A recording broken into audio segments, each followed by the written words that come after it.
Radio صدائے حریت جموں کشمیر سے سنیے تازہ ترین خبریں۔ کل جماعتی حریت کانفرنس کے ترجمان نے کہا ہے کہ بھارت تحریک آزادی کشمیر کو بزور طاقت دبانے میں بری طرح ناکام رہا ہے اور اب تحریک آزادی اور پاکستان کو بدنام کرنے کے لیے بھارتی ایجنسیوں نے حریت کے چیئرمین سید علی گیلانی سے منسوب ایک جعلی خط جاری کیا ہے جس کا گیلانی صاحب کے ساتھ کوئی تعلق نہیں۔ پاکستان ہمیشہ کشمیریوں کی سیاسی، سفارتی اور اخلاقی مدد کرتا رہا ہے جس پر کشمیری عوام اس کا شکریہ ادا کرتے ہیں۔ حقیقت یہ ہے کہ سید علی گیلانی کشمیر کی تحریک آزادی کے روح رواں اور بھارتی جبر اور استبداد کے آگے مزاحمت کے کوہ گراں ثابت ہوئے ہیں۔ کشمیری نوجوان سید علی گیلانی کی جرأت مندانہ قیادت میں ایک مقدس مشن اور عظیم کاز کے لیے برسر پیکار ہیں، جبکہ بھارت تحریک آزادی کشمیر کو بدنام کرنے کی کوششوں میں ہرگز کامیاب نہیں ہوگا۔ تحریک وحدت اسلامی اور جموں و کشمیر پیپلز موومنٹ سمیت آزادی پسند جماعتوں نے کہا ہے کہ دنیا کورونا وائرس سے لڑنے میں مصروف ہے، جبکہ بھارتی فوج نے مقبوضہ علاقے میں خوف اور دہشت کا راج قائم کر رکھا ہے۔ نوجوانوں کو چن چن کر بےایمانہ طریقے سے قتل کرتے ہوئے بھارت کی استعماری حکومت اپنا شیطانی ایجنڈا پورا کرنے کے لیے کشمیر میں نسل کشی کر رہی ہے، لیکن کشمیری سید علی گیلانی اور دیگر قائدین کے زیر سایہ بھارت کے جابرانہ ہتھ کنڈوں سے آزادی کے لیے اپنی جدوجہد جاری رکھے ہوئے ہیں۔ مقبوضہ کشمیر میں بھارتی پولیس کے سابق سربراہ شیش پال وید نے انتہا پسند RSS کے ہندتوا نظریات کو آگے بڑھانے کے لیے کشمیر میں ہندوؤں کو مسلح کرنے، انہیں تربیت دینے اور نام نہاد دیہی دفاعی کمیٹیاں بنانے کی پرزور حمایت کی ہے۔ اس کے ساتھ ہی خبریں ختم ہوئیں۔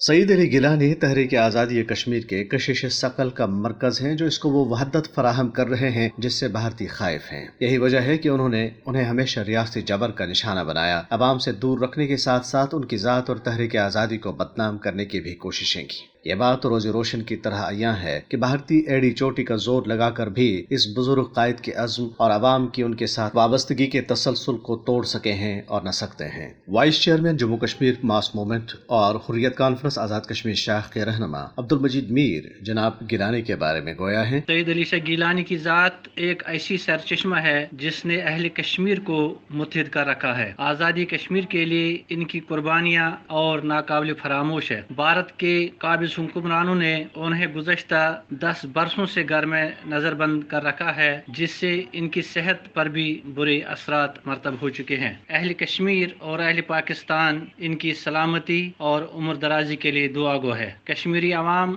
آج بھی اس نعرے کی تقلید کرتے ہیں کہ ہم پاکستانی ہیں اور پاکستان ہمارا ہے۔ وہ وقت دور نہیں جب سید علی شاہ گیلانی کی جدوجہد اور شہدائے کشمیر کی عظیم قربانیوں سے بھارت کا غرور کشمیر کی گلیوں میں رسوا ہوگا۔